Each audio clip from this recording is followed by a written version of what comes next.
Good evening from the UK. If it's obviously elsewhere, it could be any time of day. The vlog is on a Tuesday. I know we're trying to keep this to Mondays instead of Tuesday.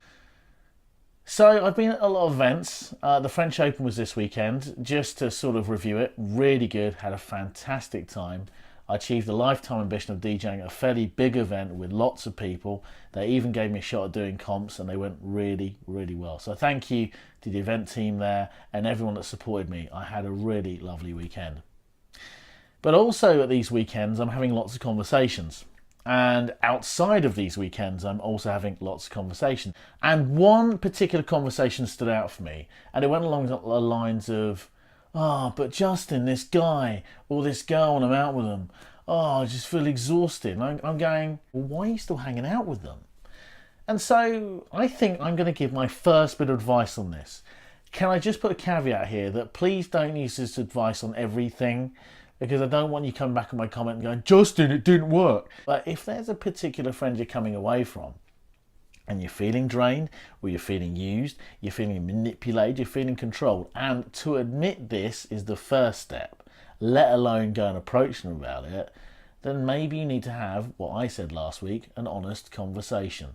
Only last week that honest communication really works. I'll put a link up down below to the previous videos so you can see what I'm on about. Well, a situation happened a year ago with a guy, and I was getting a bit pissed that he was messing me around a lot, and I felt I was just propping him up. I didn't really handle it that well, and it finished with a conversation leaving, I hope you crawl under a rock and die. But if a friend that I've known that long is saying that kind of stuff to me, maybe he wasn't the long-term friend I thought he was.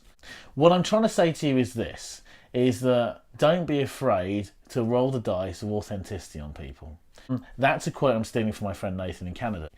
Because the more you do this, the more you realise that you can do this and you have the choice, 100% of the time my life has improved because of it.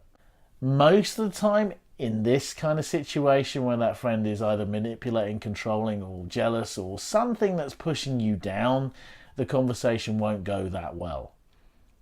But for that negative feeling like shit for 14 days, 3 weeks, 4 weeks, where you've either lost a long-term friend, something else good happens. Easy for me to go, hey, yeah, just get rid of that friend. It's really easy. It isn't.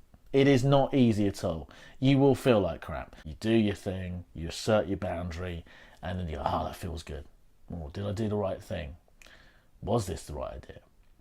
And I talked about this in Kiev. I said this, did I make the right decision in Kiev? Now I've had nearly a month to process it. Yes, I did. So I just want to say to you, look, hey, don't be afraid to roll this dice of authenticity. But what I also want to say is make sure you know when to do it. And that's it. Don't please come on back on my vlog and drop a comment going through. It's like, you arse, you did this to me. Well, look, I'm different to you. I don't know every facet of your personality. I never will.